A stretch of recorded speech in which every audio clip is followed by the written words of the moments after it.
एक चूक आणि ओजस्वी बिमार झाली. तुमच्याही घरी जर का लहान बाळ असेल तर ही रील स्किप करू नका. शेवटपर्यंत बघा. सकाळपासूनच मस्त खेळणारी ओजस्वी दुपारी अचानकच बिमार पडली. दुपारची झोप झाल्यानंतर अचानकच ती थंडीने कुडकुडू लागली आणि पुढच्या 15 ते 20 मिनिटातच तिचं सगळं अंग भट्टीसारखं तापायला लागलं. सर्दी, खोकला आणि तापाचे औषध आमच्या घरी एक्स्ट्रा पडलेलेच असते. ते देऊन तिला रात्री झोपवलं, पण रात्री तिचा ताप अजूनच वाढला. म्हणून लगेच सकाळी आम्ही हॉस्पिटल गाठलं. कुठे आलं? परत एकदा डॉक्टरांकडे. काय झालं तुला? ताप आली? नाही. कितीचा ताप येते बाई तुला?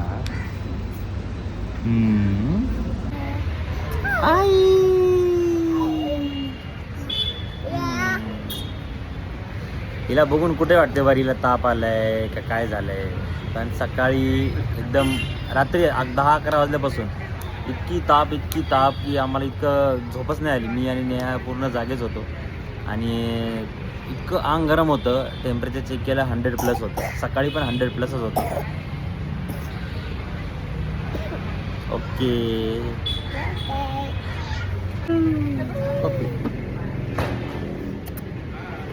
डॉक्टरांनी चेक केल्यानंतर सांगितलं की हे व्हायरल इन्फेक्शन आहे आणि हे तिला कदाचित तिच्या सोबत खेळणाऱ्या किंवा शाळेतल्या एखाद्या मुलापासून झालं असेल. फिजिकली आणि मेंटली आपल्याला आपण खूप स्ट्रॉंग वाटतो, पण जेव्हा लेकरू बिमार पडतं ना, तेव्हा कॉन्फिडन्सची सगळी हवा निघून जाते. कामात लक्ष लागत नाही आणि जेवणही गोड लागत नाही. ओजस्वीची तब्येत बघून आईने तर तिला जरासही एकटं सोडलं नाही आणि पप्पांनी हनुमान चालीसा पठण करून तिला पूजेचं पाणी प्यायला दिलं. जर तुमच्या घरीही लहान मुलं असतील तर अशा वातावरणात त्यांना जास्त बाहेर फिरू देऊ नका. बाहेरचं जास्त खायला देऊ नका. बाहेरून आल्यावर हातपाय चांगल्याने धुवा आणि चुकून जर बाळ बिमार झालं तर स्वतः डॉक्टर न बनता लगेच मुलाला दवाखान्यात घेऊन जा आणि औषधांचा कोर्स डॉक्टरांनी सांगितल्याप्रमाणे पूर्ण करा. देवाच्या कृपेने आज ओजस्वीची तब्येत ठीक आहे आणि पुढेही चांगलीच राहो हीच इच्छा.